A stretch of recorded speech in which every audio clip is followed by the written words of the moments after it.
Kena typhoon, iya. Teman-teman gimana kabarnya? Weekend ini jalan-jalan atau di rumah aja gara-gara typhoon Usagi?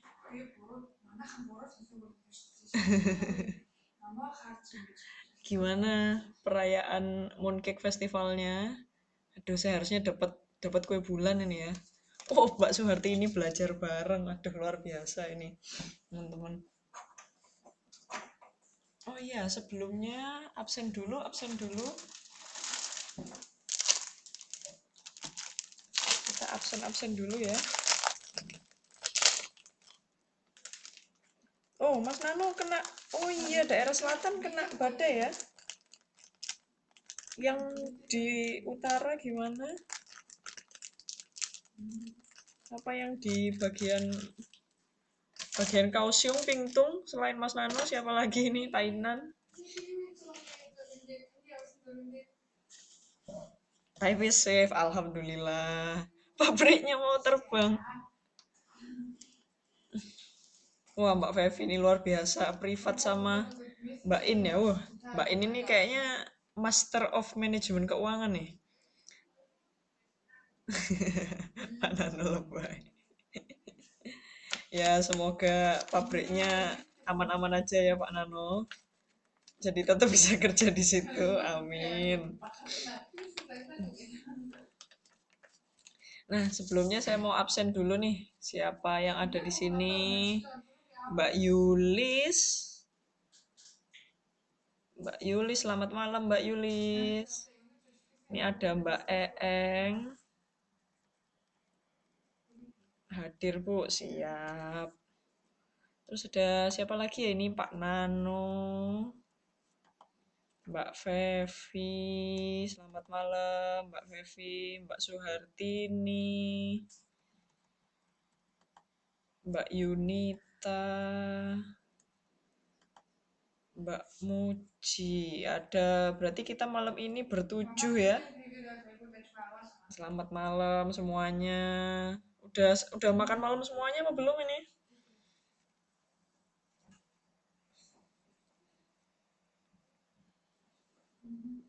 Seven Icon. Seven Icon nanti Pak Nanonya jadi siapa nih Mbak Yulis?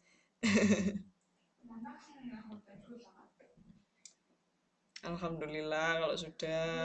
Berarti siap ya, siap sedia ya untuk pertemuan ketiga kita hari ini.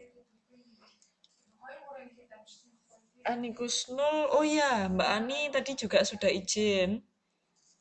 Beliaunya kerja, beliaunya udah izin. Nanti insya Allah videonya ini sudah saya perbaiki programnya, jadi udah bisa merekam. Yang pertemuan kedua kemarin, mohon maaf saya nggak bisa mengupload ke YouTube. Ternyata ada yang error, jadi saya kira sudah ngerekam, tapi ternyata belum. Tapi insya Allah pertemuan ketiga ini bisa. Oh iya, ini saya mau tanya nih, minggu depan kan kita pertemuan tatap muka ya. Kira-kira yang bisa hadir berapa orang? Apa bisa hadir semua? Kalau bisa hadir semua, alhamdulillah. Akhirnya saya ketemu dengan satu-satu yang biasanya cuma dengar suara saya. Gimana? Bisa hadir semua?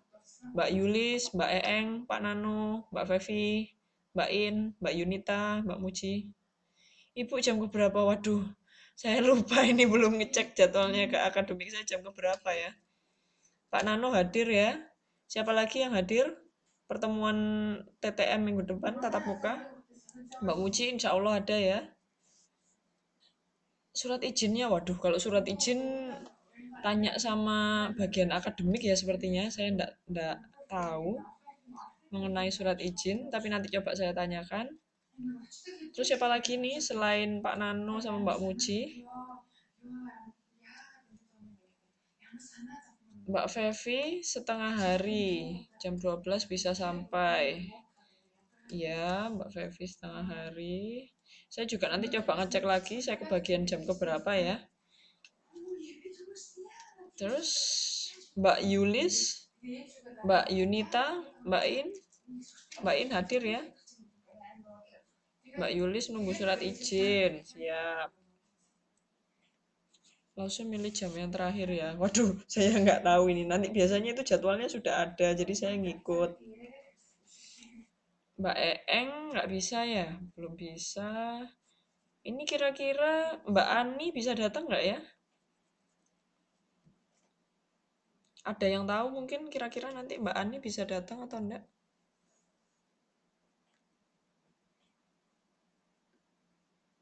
Jam setengah hari. Waduh, nanti saya coba tanyakan sama itu ya, sama pihak akademik ya. Ani bisa? Oke, heeh.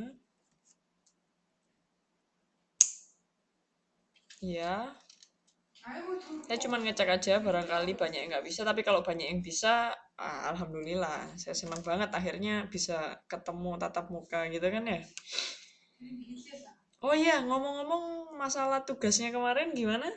Udah pada selesai atau masih belum ada pikiran atau masih menemui jalan buntu? Kopi darat sih ya Mbak Muji. Masih puyeng. Kenapa tugasnya? Tugasnya kan gampang tuh. Terus kan itu kan eh, menyusun untuk dirinya sendiri. Jadi insya Allah nanti kalau bisa berlanjut ya berguna buat dirinya sendiri ya.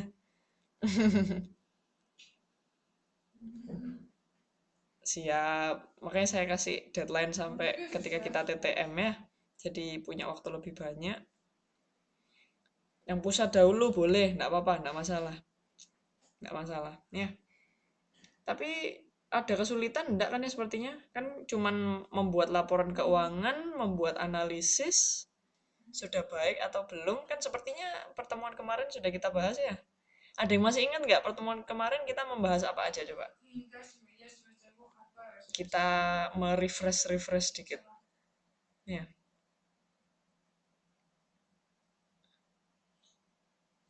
gimana? Current ratio. Ya, yang diingat apa aja Mbak Suhartini? Ada current ratio, quick ratio. Nah, current ratio sama quick ratio itu untuk menentukan apa Mbak Suhartini? Atau mungkin teman-teman yang lain bisa bantu? ROE, ya. Sebenarnya rasio-rasio yang disebutkan Mbak Suhartini tadi itu untuk apa sih gunanya?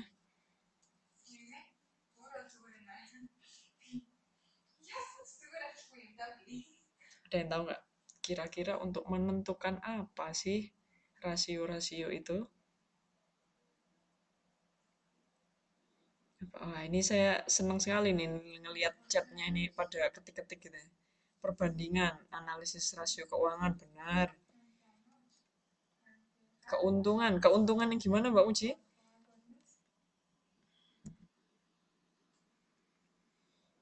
Mengukur kemampuan dalam memenuhi kewajiban keuangan solvabilitas. Siap Mbak Suwati, lengkap sekali jawabannya. Ya, jadi saya ulas kembali ya. Jadi kemarin kita membahas mengenai analisis laporan keuangan. Kenapa kok perlu dianalisis? Itu sebenarnya adalah alat evaluasi manajemen. Alat evaluasi untuk apa? Untuk menentukan bahwa kinerja periode kemarin itu sudah baik atau belum. Kalau belum, apa yang perlu ditingkatkan dan bagaimana meningkatkannya. Nah, kemarin kan kita sudah menghitung rasionya, ada rumus aktiva lancar, dibagi hutang lancar, segala macam. Nah, itu kan cara menghitungnya. Sehingga kita bisa menentukan bahwa perhitungan itu sudah sudah di atas rata-rata industri atau belum. Atau sebenarnya kita ini posisinya di mana sih dibandingkan perusahaan-perusahaan pesaing. Nah, itu kita melihat dari rasionya. Itu kan untuk menilainya. Nah, sekarang saya tadi kan bilang bahwa ada menilai dan untuk perbaikan bagi manajemen kalau misalnya sudah apa belum efektif, maka bagaimana cara meningkatkan efektivitasnya. Nah, itu yang kita bahas di pertemuan kali ini. Jadi mungkin teman-teman bisa dibuka modulnya, modul ketiga ya.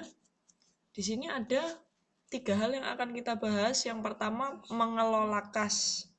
Yang kedua mengelola piutang, yang ketiga itu mengelola hutang. Hutang jangka pendek ya, sumber dana jangka pendek. Ya, jadi ada 3 hal yang mau kita bahas malam ini. Masalah pengelolaan kas, pengelolaan piutang, sama sumber dana jangka pendek. Oke, berikutnya masalah pengelolaan kas. Nah, pengelolaan kas. Mungkin teman-teman ada yang masih ingat pelajaran pengantar akuntansi, kas itu apa sih? Coba saya tanya.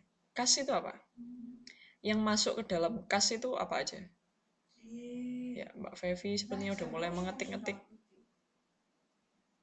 Coba ada yang tahu? Modal. Hmm? Kas? Kas itu di sebelah aktiva atau pasiva? Saya tanya. Aktiva. Nah, kalau aktiva berarti kalau modal di sebelah mana?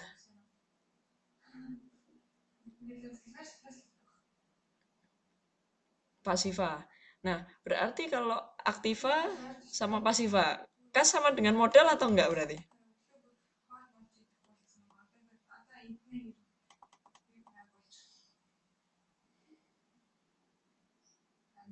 Enggak sama. Nah, ya berarti kas ini apa sih sebenarnya? Yang dimaksud dengan kas ini apa?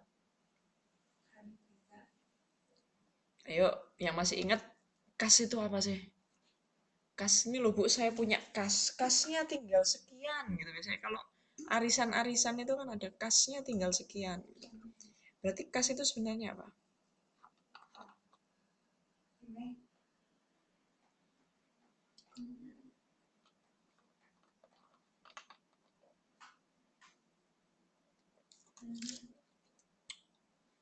Yuk, kas itu uang yang masih tersedia di perusahaan. Nah, tepat sekali. Uang yang masih tersedia di perusahaan. Uangnya bentuknya berarti apa aja? Jadi kas itu kalau boleh saya jabarkan, bisa uang yang berbentuk uang tunai, jadi ada uang kertas, uang logam. Ya, ada juga kalau misalnya modal, loh kok modal lagi Mbak Muji? Mbak Muji suka sama modal ya. Jadi kalau kas Mbak Muji itu lebih ke uang uang uang tunai yang dimiliki perusahaan. Jadi kalau punya rekening bank atau mungkin time deposit atau uang kertas, uang logam, segala uangnya perusahaan itu namanya kas. Cek Wesel, oh rekening lengkap sekali Mbak Suhartini, makasih. Ya, jadi ada Wesel Bank, rekening giro benar, cek itu juga termasuk kas. Nah, sekarang ada kita bilang motif memiliki kas. Motif memiliki kas itu sebenarnya artinya bisa saya jelaskan begini. Perusahaan memiliki kas itu untuk apa sih? Perusahaan pegang kas itu untuk apa? Coba.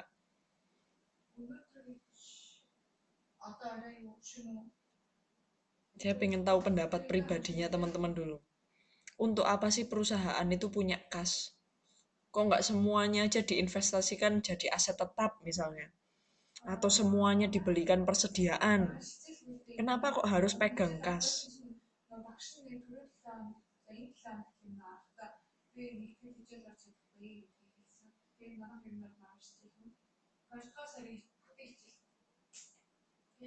Ya, ketik. Wah, ini saya senang banget nih. Pada aktif-aktif nih manajemen 3. Untuk kelancaran perusahaan memenuhi kebutuhan yang kadang tidak terduga. Benar, Mbak Eeng, Mbak Fevi. Untuk membayar transaksi bisnis, untuk jaga-jaga, benar Pak Nano, Mbak Yunita. Untuk kegiatan operasi perusahaannya, wah luar biasa. Ini sudah benar semua ya jawabannya. Ya karena sudah ada, saya tuliskan di PPT sini ya. Jadi jawaban teman-teman semuanya benar ya. Jadi kalau misalnya kita bagi jawabannya teman-teman tadi, saya bagikan ke dalam motif-motif memiliki kas ini sebenarnya dibagi jadi 3 ya. Jadi tadi ada sebagian teman-teman yang bilang Mbak Suhartini untuk kegiatan operasi perusahaan, ya. Terus ada lagi Mbak Fevi untuk membayar transaksi bisnis. Nah, itu berarti masuk ke motif transaksi ya. Jadi kenapa perusahaan itu punya kas? Karena dia memiliki motif transaksi. Atau kas itu digunakan sebagai alat pembayaran. Pembayaran misalnya apa? Bayar rekening listrik, bayar gaji pegawai. Nah, itu menggunakan kas. Terus yang kedua, banyak tadi teman-teman ya, Pak Nanu jawab untuk berjaga-jaga, Mbak Yunita juga untuk jaga-jaga, benar. Kenapa jaga-jaga? Untuk apa? Untuk kalau ada kebutuhan yang tidak terduga.